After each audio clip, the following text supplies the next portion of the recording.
Olá para todos, eu sou a Gabriela, da Imagem.vet, e essa vai ser uma terceira aula sobre radiologia em animais silvestres, com o enfoque no posicionamento radiográfico para pequenos mamíferos. Vai ser muito semelhante, em algumas regiões, àqueles posicionamentos radiográficos que a gente já faz em cães e gatos. Não esqueça de inscrever-se no canal, ativar o sininho para notificações de todas as aulas e todos os vídeos que a gente virá a postar, ok? Bom, como eu já tinha falado, os pequenos mamíferos, então, dentre eles alguns roedores, né, coelhos, os porquinhos da Índia, hamster, ratos, mesmo os ferrets, chinchilas, esses pequenos mamíferos também fazem parte da rotina dos centros de diagnóstico. E as posições radiográficas, como mamíferos que são, vão ser semelhantes àquelas que a gente já adota para cães e gatos, e que a gente já tem, inclusive, vários vídeos aí no canal explicando esses posicionamentos.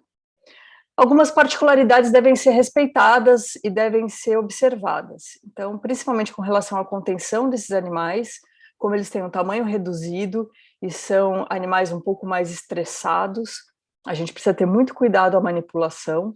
Coelhos, principalmente, cuidado para não segurar pelas orelhas, né? A gente tem eh, aquela informação que vem desde lá os desenhos animados de segurando os coelhos pela orelha, então não se deve segurar os coelhos pela orelha e ter muito cuidado com essa contenção muito firme.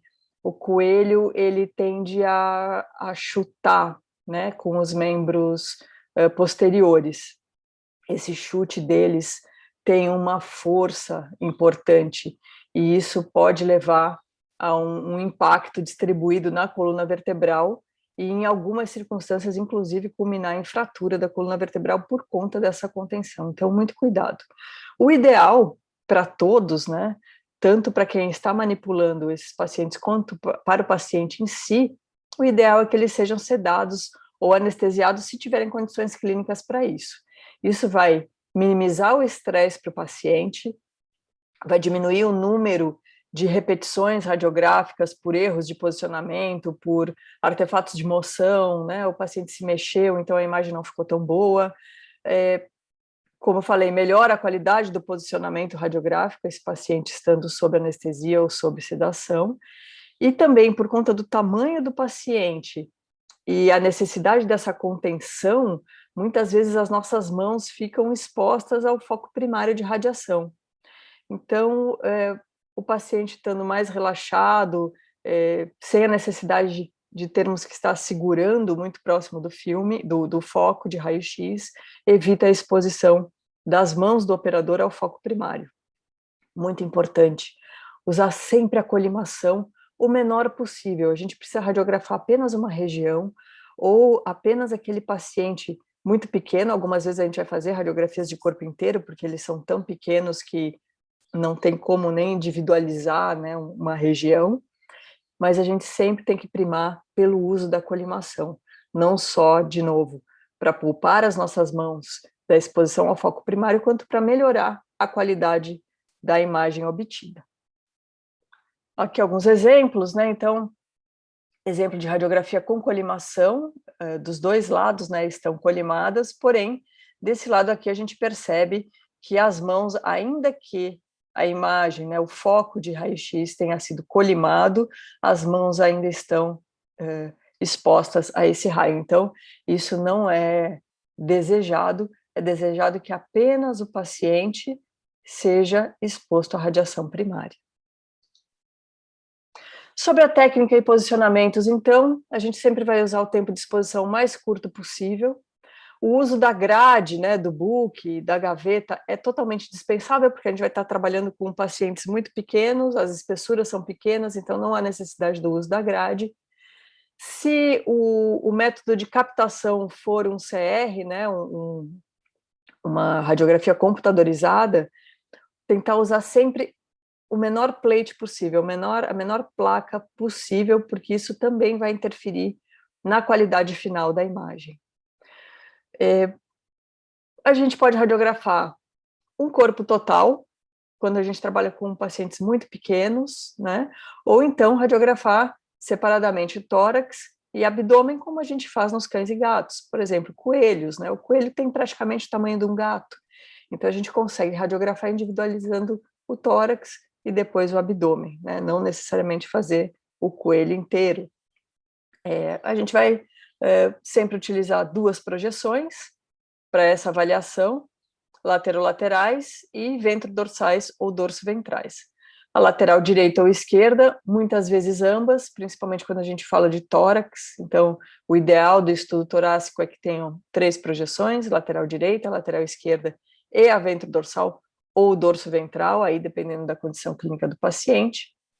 Os membros torácicos e pélvicos vão ser radiografados nas projeções médio-lateral e crânio-caudal, ou dorso palmar e dorso plantar, coluna vertebral e coxal, também nas projeções laterolateral e ventrodorsal, e o crânio, o posicionamento de crânio, como vocês podem observar até em um dos nossos vídeos anteriores, existem diversas posições que podem ser feitas para avaliação do crânio na dependência específica da suspeita clínica. Mas aqui, nesses pequenos mamíferos, quando a gente fala de coelho, chinchila, hamster, porquinho da Índia, entra aí uma avaliação extra, que é a avaliação dentária, é muito importante nesses pacientes.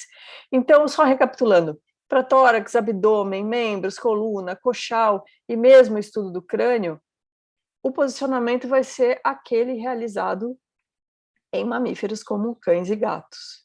Então, se você tem dúvida, temos muitos vídeos mostrando aí, exemplificando em cães, todos esses posicionamentos. Mas eu vou me ater aqui a alguns comentários em relação ao estudo do crânio. Tá? Então, exemplificando só a radiografia de membro torácico direito, de um coelho, então numa crânio caudal e numa médio lateral, nada muito diferente do que se realiza, né, em cães e gatos. Então aqui observando uma luxação e uma fratura na região do olecrano da ulna. Radiografia do membro pélvico esquerdo, na crânio caudal e na médio lateral, né, um processo de osteoartrite importante na região do tarso. Radiografias do coxal, então na ventrodorsal, que é a radiografia, é o posicionamento que a gente mais utiliza para avaliação do coxal. Coluna vertebral, na projeção laterolateral, onde a gente observa uma luxação, inclusive fratura de processo articular nesse paciente, nesse coelho. A ventrodorsal pode vir como uma imagem complementar no estudo da coluna, lembrando que a lateral sempre vai ser a mais importante. O abdômen, a semelhança também do que se faz em cães e gatos, então a imagem, o posicionamento para a obtenção da imagem laterolateral, estendendo os membros caudalmente, e na ventrodorsal também, estendendo os membros caudalmente, incluindo-se desde o limite diafragmático até aproximadamente a altura das articulações coxo-femorais. Então, uma imagem laterolateral em decúbito direito, uma imagem ventrodorsal. Tórax, a mesma coisa, então a gente vai obter imagens laterais, de preferência nos 2 decúbitos, lateral direito e lateral esquerdo. Se não for possível, então priorizar a lateral direita e a ventrodorsal sempre como complementar. Então aqui o exemplo das imagens também, uma boa técnica, um bom posicionamento, membros torácicos estendidos cranialmente, uma boa simetria do tórax, olha lá o elemento da colimação, né, entrando aqui para que as mãos do operador não estejam expostas e para otimizar também a qualidade da imagem. Corpo total, eventualmente, acaba se fazendo, principalmente na dependência da dimensão do paciente, né? Então, às vezes, até é mais fácil fazer uma imagem que a gente chama, aí, entre aspas, de corpo total. Não é o ideal dentro da teoria radiográfica, mas muitas vezes é o que a gente acaba fazendo para esses animais muito pequenos. E o estudo do crânio, então, especificamente na avaliação dentária. Quando a gente pensa em avaliação dentária desses pacientes, é preciso que pelo menos 2 imagens sejam realizadas, que são as mais importantes. Uma lateral bem perpendicular, ou seja, sem obliquidade, que vai nos permitir a avaliação da linha oclusal e do alongamento das coroas, e uma imagem rostro-caudal para observar a formação de pontas, principalmente na face lingual desses dentes. E algumas imagens complementares podem ser realizadas, como a dorso ventral ou ventro dorsal, aquilo que for mais fácil de se obter. Normalmente a gente opta pela dorso ventral, e as laterolaterais oblíquas. E importantíssimo, né? Identificação dos lados direito e esquerdo sempre, em todas as imagens, mas aqui no crânio é de suma importância, principalmente se as imagens forem realizadas nas laterais oblíquas. Então, não só identificar o decúbito, se foi lateral direito ou lateral esquerdo, mas identificar os lados isolados nas imagens, o lado direito e o lado esquerdo. Se você tem dúvida, temos um vídeo também no nosso canal falando apenas da identificação dos lados direito e esquerdo nas imagens do crânio. Dá uma olhada lá.